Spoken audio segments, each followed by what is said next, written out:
The house by the lake greeted us with a silence that could only be described as perfect.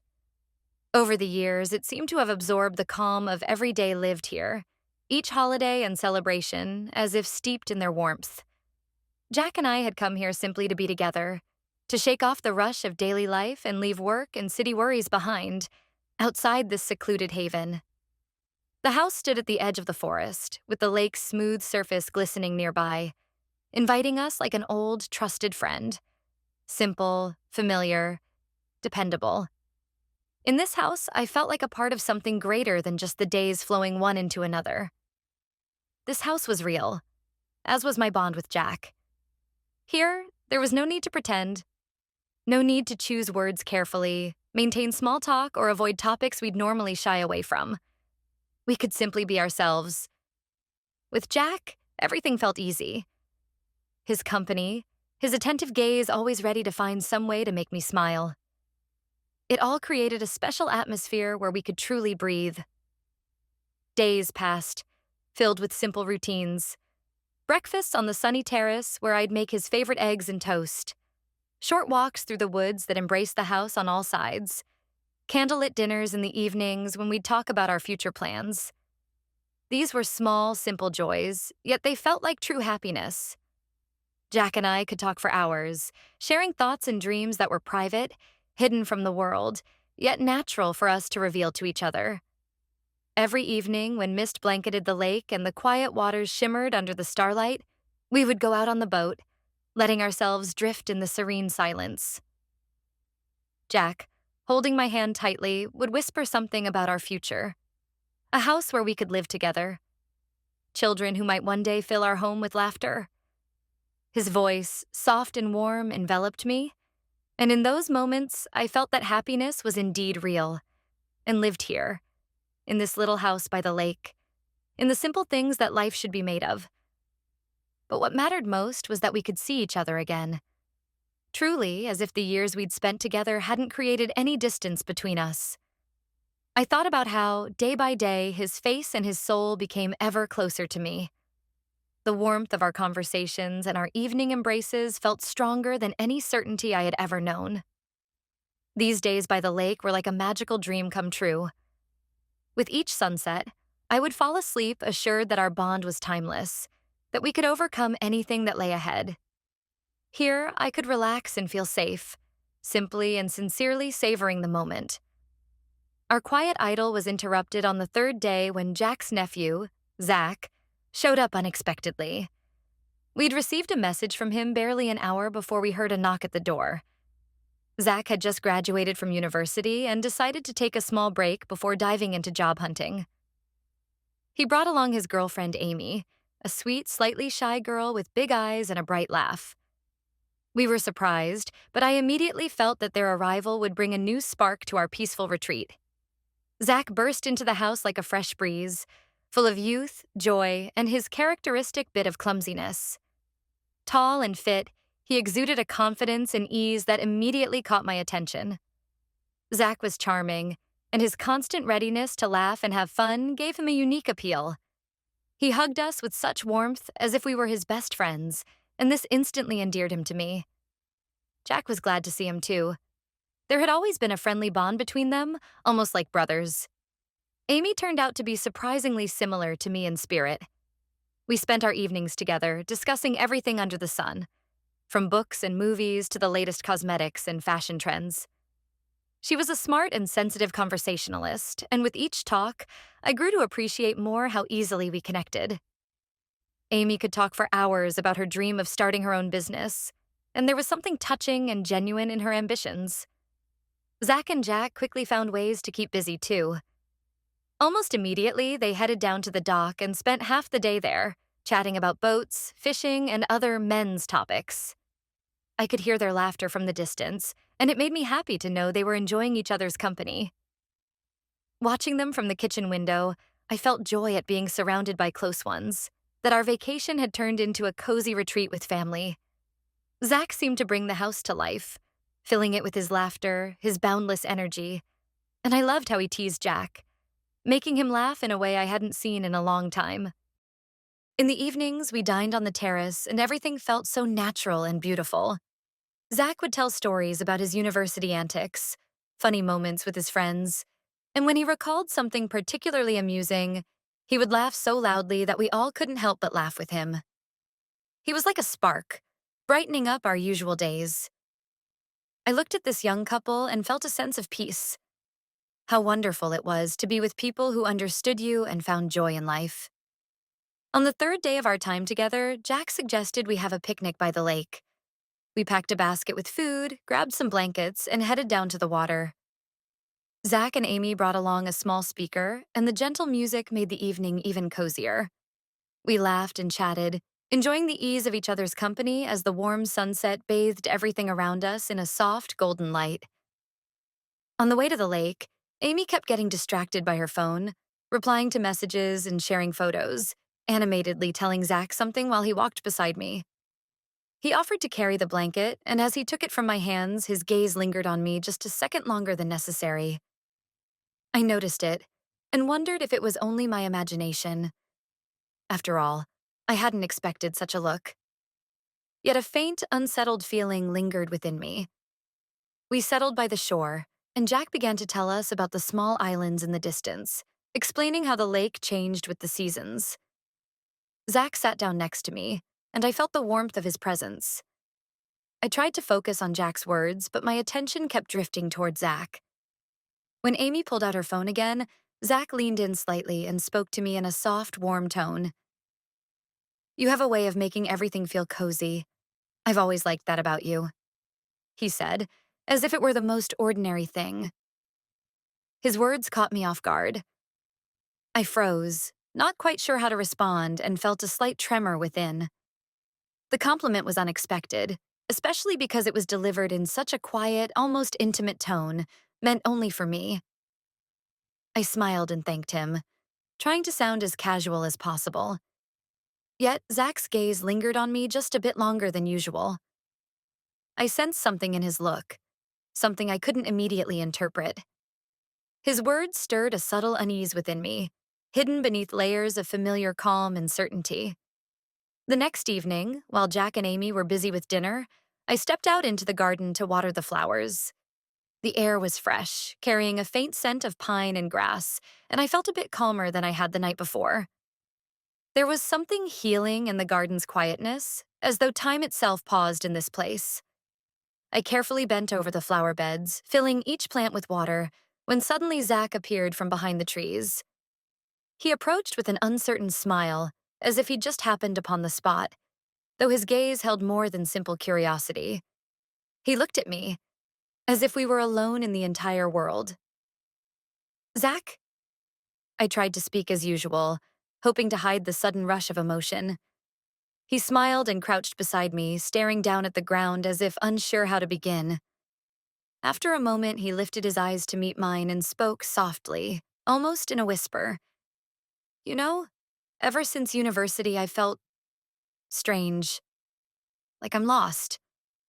I'm here, but I don't know where I'm headed." His voice was barely audible in the evening stillness, but I could sense a note of sincerity that stirred my compassion. I nodded understandingly, feeling an invisible bond forming between us, something delicate and fleeting, connecting our different worlds. We looked at each other, and I saw in his gaze a genuine gratitude for simply being there. Slowly, Zach reached for my hand. I felt the warmth of his palm, and my heart skipped a beat. In that moment, it seemed as though we were standing on the edge of something unknown. Before I could fully grasp what was happening, he leaned in, his face now impossibly close. And to my own surprise, I didn't pull away. His lips brushed against mine, so lightly it was barely a touch. Yet in that moment was a tenderness that ignited a spark within me, one I hadn't felt in a long time. As he pulled back, I realized I could no longer simply ignore what had arisen between us. After that kiss, it became nearly impossible to remain indifferent to Zach. His presence in the house, every glance, every casual touch, all of it now held a hidden, intimate meaning, and I felt myself drawn into this risky whirlpool of emotions. I tried not to show it, but the thought of him haunted me every day, stirring something within me that I had long since silenced. This feeling was new, unsettling, exhilarating, Our secret encounters began by chance, without words or agreements. We just seemed to know when it was safe to allow a little more than a simple greeting or a fleeting look. When Jack and Amy were busy with household tasks, Zach and I would often find ourselves together in the kitchen, lingering longer than necessary. Under the guise of helping him slice something or pretending to be absorbed in some trivial task, I would stay close, sensing his presence, his gaze, his warm proximity that both unnerved me and made me crave more. One evening, when Jack had gone down to the dock to check on the boat, Zach happened to be in the kitchen too, supposedly to get some water. I heard his footsteps and felt my heart begin to race. He came closer, and for a brief moment our fingers touched. Neither of us spoke, but in the silence lay answers to all the unspoken questions. In the evenings, we began finding excuses to wander away from the house. Sometimes we'd go down to the dock, to the lake's edge, where we could be certain no one would see us. We would sit on a log by the water and speak in hushed voices, as if breaking some sacred vow. Zach would tell me about his dreams and fears, things he couldn't share even with Amy. His openness awakened in me a desire to be equally honest, and I began sharing my own worries, secrets I had never even revealed to Jack. I realized I was becoming more and more attached to Zach. This young man, both confident and vulnerable, had laid bare his innermost thoughts and feelings before me, making our conversations more than mere casual exchanges. With each day, it became harder to resist this pull, and every evening we met felt like the only time I was truly alive.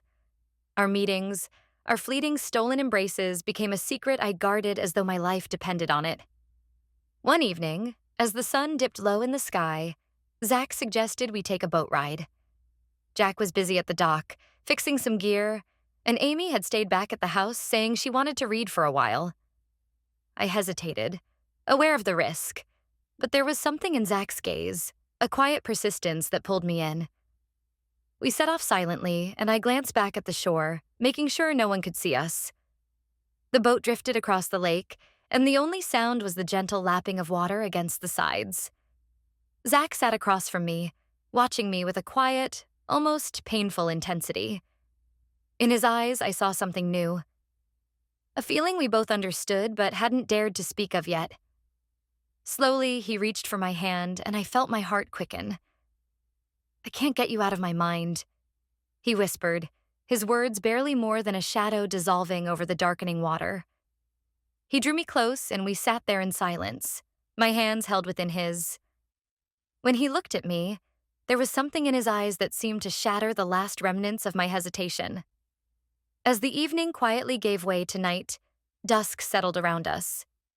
It felt as though the entire world had stilled, leaving just the two of us alone with our secret. By the time we returned to the dock, I knew that this evening on the lake would remain with me forever. We realized that we had gone too far, that there was no turning back. This moment had closed something within me while simultaneously opening a new, uncharted path for us. Since Zach and I returned from that fateful evening on the boat, I sensed a shift, not only between us, but also in the air around us. Amy began to look at us differently, her gaze more guarded, attentive, carrying an unspoken suspicion. She increasingly found reasons to spend time alone with Zach, and whenever he tried to be near me, her attention grew even more vigilant. I noticed that our rare, fleeting glances no longer went unnoticed. One evening, as the three of us sat on the terrace while Jack was busy in the yard, Amy suddenly asked a question that caught me off guard. "You and Zach have gotten quite close these past few days, haven't you?" Her voice sounded casual, but there was more than mere curiosity in her eyes. I felt a rush of heat to my face, and trying to maintain my composure, I replied, "Yes, we just talk a lot. He reminds me of a young Jack." The comment was impulsive, but I hoped it would distract Amy from her suspicions. She smirked, but there was a wariness in her smile that I couldn't ignore. After that, Zach and I became even more careful, avoiding each other's gaze when Amy was around, keeping a bit more distance than we would have liked. But when we found ourselves alone, the tension only grew, as if we had to make up for all the hidden desires we couldn't express openly. In those moments, when Amy and Jack were occupied, we would find any excuse to be close, whether in the kitchen or in the garden's shadows. Every glance, every touch became even more thrilling, now tinged with the fear of being caught. Amy, it seemed, didn't want to confront us directly, but her behavior increasingly signaled distrust. She began asking Zach questions she'd never shown interest in before. Where he had been, what he'd been doing. She tracked his movements through the house, and I saw how he had to look away, pretending nothing was wrong. Anxiety tightened its grip on me, yet mingled with it was a strange thrill from this dangerous game, the knowledge that Zach and I shared a secret. One evening, while Amy lingered with Jack in conversation, Zach slipped into the shadows behind the house and briefly pressed himself against me, whispering that he couldn't keep hiding his feelings any longer. But I urged him to be cautious, understanding that everything we shared, and perhaps more, was at stake. The fear of being discovered gave our encounters a sharpness, an intensity like nothing else. Our secret was becoming harder to keep, yet the desire to be near each other outweighed any fear or shame. It was as if we were walking along the edge of a knife, desperately concealing our feelings, but realizing day by day just how much we were risking. With each passing day, I felt an increasing chasm growing between Jack and me, one I could no longer disguise. Our conversations had dwindled to mere practicalities: what we needed to buy, what to make for dinner, how to make our time together enjoyable. I saw him absorbed in his routines, working around the house, making plans to improve the property. And I remembered how I used to appreciate this about him, his practicality, his love for the quiet joys of life. But now it felt burdensome, and I found myself retreating inward, hiding behind a familiar but distant mask. I knew I was drifting away from him, yet I couldn't summon the strength to stop. Each night as we lay in bed, I tried not to think of Zach. His gaze, his words that echoed in my mind every time I closed my eyes. But forgetting him was impossible, and each day my desire to be near him only grew stronger. Our encounters became riskier, and every solitary moment took on a new intensity. Zach found me in the most unexpected moments. When I was gathering dishes in the kitchen, when I wandered into the garden, or when I slipped back into the house, thinking no one would notice. In each of these moments, I felt my attachment to him deepening, my need for his presence growing. We talked about everything: our dreams, fears, the things we both felt but couldn't quite explain. With Jack, however, our relationship felt fragile and distant, as if we were mere housemates rather than loving partners. He noticed it, but seemed to attribute it to exhaustion or temporary difficulties. A few times he tried to initiate a conversation about our relationship, but I always sidestepped it, saying I was just tired, or that uncertainty about the future was weighing on me. He didn't press further, but in his eyes I saw a worry, something that reminded me he did sense the change, though he wasn't ready to confront it. This period became a test for me because I knew that sooner or later the truth might come to light. Yet my feelings for Zach had grown stronger than my fear of losing everything I had with Jack. Zach and I found any excuse to be together: a walk to the dock, a brief glance across the dinner table that no one but us noticed. It became our secret, a secret that kept me teetering on the edge. That night, I couldn't sleep. Zach and I, after exchanging furtive glances at dinner once again, had decided to meet later, after everyone in the house was asleep. I waited for that moment, counting the minutes and listening to the sounds around me slowly fade into silence. I knew the risk, but the desire to see him, even if just for a fleeting moment, overpowered any fear I had. Finally, when the house had fallen completely quiet, I slipped out of bed as quietly as I could, and making sure not to wake Jack, headed to the kitchen. In the dim light, Zach was already there, waiting by the window, gazing into the darkness. Hearing my footsteps, he turned, his eyes lighting up at the sight of me. We both knew this was dangerous, but at that moment, everything around us seemed to vanish, leaving only the two of us and this intense, desperate connection that bound us closer with every encounter. Zach stepped toward me, his arms drawing me in. There was such warmth and stillness in his embrace that I wanted to lose myself in it, to escape everything that surrounded us. He whispered softly, Words I'll never forget. That he couldn't go on pretending there was nothing between us. Suddenly, a faint but unmistakable sound shattered the silence of the kitchen. Someone had come in. I jerked back, my heart stopping. Amy stood before us. She'd caught us in each other's arms, and in her eyes I saw horror, pain, and disappointment, all mixed with confusion. Her silence spoke volumes. She stood there, motionless, saying nothing, and into the heavy silence crept a chilling sense of finality, as if the world we'd built had come crashing down in an instant. At last, Amy turned slowly and left the kitchen, leaving us in a silence that felt almost unbearable. Zach's face was pale, his expression stricken, as he too grasped the gravity of the moment. I pressed a hand to my chest, realizing that everything had just changed. The secret we'd guarded so closely was now in the open, threatening to unravel everything. I was afraid, overwhelmed with guilt, and pain clawed its way through me. The next morning, I awoke with a heavy heart, sensing that this day would be a turning point. At breakfast, I avoided Jack's eyes, but I could feel he had noticed something. His gaze was intense, weighty. I tried to act as though everything was normal, though I knew my every gesture now betrayed the tension within me. Soon after breakfast, when Amy and Zach left the house, Jack unexpectedly approached me. I looked up, and his gaze held a mixture of pain and suspicion, as if he already knew the truth but couldn't quite believe it. Slowly, with a disturbingly calm tone, he asked, "What's going on between you and Zach?" His question hit like a blow, one that made me barely able to hold back a tremor. I remained silent, hoping somehow this would fade away, that Jack wouldn't want to know the details. But his gaze grew more insistent, his expression increasingly detached. Finally, realizing there was no point in denying it, I quietly responded, "I'm sorry, Jack, but yes, it's true." In that instant, I saw his face twist with pain, as if my words had plunged a dagger into his heart.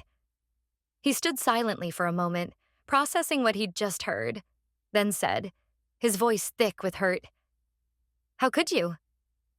I trusted you. I believed we were a family." Each word he spoke, filled with pain, pierced me. I tried to explain, to say that things had spiraled out of control, that I hadn't expected my feelings for Zach to grow so strong, but Jack cut me off, barely containing his anger. "You betrayed not only me but our entire family, our years together," he said. His voice shook, and I could see that beneath his anger lay a wound so deep he might never recover. Just then, Amy appeared in the doorway. Standing there looking at us, I realized she had already told Jack everything. He turned sharply toward her, his eyes reflecting silent gratitude mixed with the raw pain of hearing the truth this way. Amy, watching us with a cold detachment, added, "Zach was important to me too, but now I see how wrong I was." Jack turned back to me, his voice trembling but filled with determination. "Pack your things and leave. You've destroyed everything we built together. If you want, take Zach with you, but don't stay here another minute." His words were the final blow. I knew then that it was over. His trust, our closeness, our plans for the future, all shattered like glass. And I understood there was no going back. There was no point in arguing. With a heavy heart, I went to pack my things, knowing I'd lost everything that once mattered. Zach was waiting by the door as I left the house. He looked defeated, his face reflecting a mix of regret and guilt. We didn't exchange a word. We both understood that our connection had destroyed everything we were once attached to, and no matter how much we wanted to continue, the consequences were now undeniable. That conversation with Jack was the final blow, the irrevocable break that could never be mended. I realized then that everything had changed, and that I was the one who had destroyed everything I once held dear. Zach and I returned to the city, but an insurmountable chasm had already formed between us. We hardly spoke on the drive back, each lost in our own thoughts, and the silence between us was as thick and impenetrable as a wall. Everything that once felt so alluring and thrilling had now turned into a bitter truth, Our feelings had shattered the lives of those we loved, and our relationship, which had always rested on fragile ground, no longer felt solid. A few days after we returned, I realized that we couldn't be together. We met at a small cafe, and without saying much, as if already knowing this would be our goodbye, we looked into each other's eyes. "This isn't right," I murmured, barely able to get the words out. Zach nodded slowly, his face filled with pain, but he too understood that continuing was impossible. Our farewell was quiet, without reproach or blame, as if neither of us had the strength to discuss it further. We went our separate ways, and in that moment, it felt as though I had let go of the last thread connecting me to my past. Left on my own, I suddenly felt the emptiness that surrounded me. The life I returned to felt foreign. I had lost not only my home and Jack, but also the confidence in myself that I had held on to for so long. Each day was filled with the painful awareness that I had destroyed my own happiness. Months passed before I felt I could begin to sort through my thoughts and desires, even in small steps. In solitude, I had to confront everything I had done, every mistake that had led me here. Slowly, I began to understand that, although I couldn't reclaim my old life, I still had the chance to start over, even with an empty heart and a wounded soul. I no longer made grand plans or thought much about the future. Instead, I simply focused on being honest with myself. My loneliness became a necessary space where I could find answers to questions I'd been too afraid to face. I realized that I had a long journey ahead, a journey of accepting myself, forgiving myself, and letting go of the regrets that haunted me. This new life wasn't filled with intense emotions or passions as before, but it contained something more essential, a quiet certainty that I had become stronger. Now I understood that happiness requires more than a moment of passion or desire. True relationships require honesty and self-awareness, things I had sorely lacked before. Several years have passed since that summer vacation that completely turned my life upside down. The journey toward reconciliation was long and painful. I rebuilt myself piece by piece, rediscovering my values and trying to understand who I wanted to be moving forward. My mistakes became part of me, reminders of the price I paid to truly understand love, trust, and honesty. Throughout this time, I lived simply, keeping a distance from things that once seemed important. I no longer sought passion and bright flashes of excitement. I sought peace. Gradually, simple joys began to return to my life, the very ones that once felt so mundane. Walks in the park, the smell of fresh coffee in the morning, evenings spent reading under the gentle glow of a table lamp. These moments became truly close and meaningful to me. In those moments, I would sometimes think of Jack, remembering how warm and reliable our bond had been, and how foolishly I took it for granted. I often wondered if he managed to heal from the pain I caused him.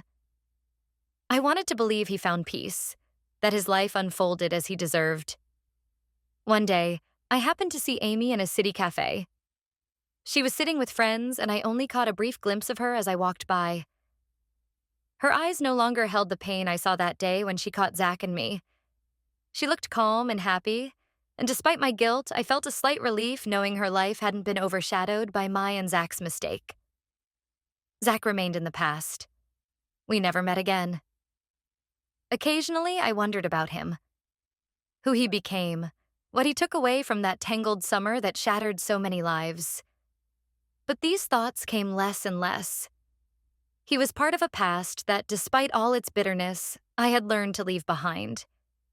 Eventually, I realized that my life hadn't ended back then, that even after the fiercest storm, it's possible to start anew.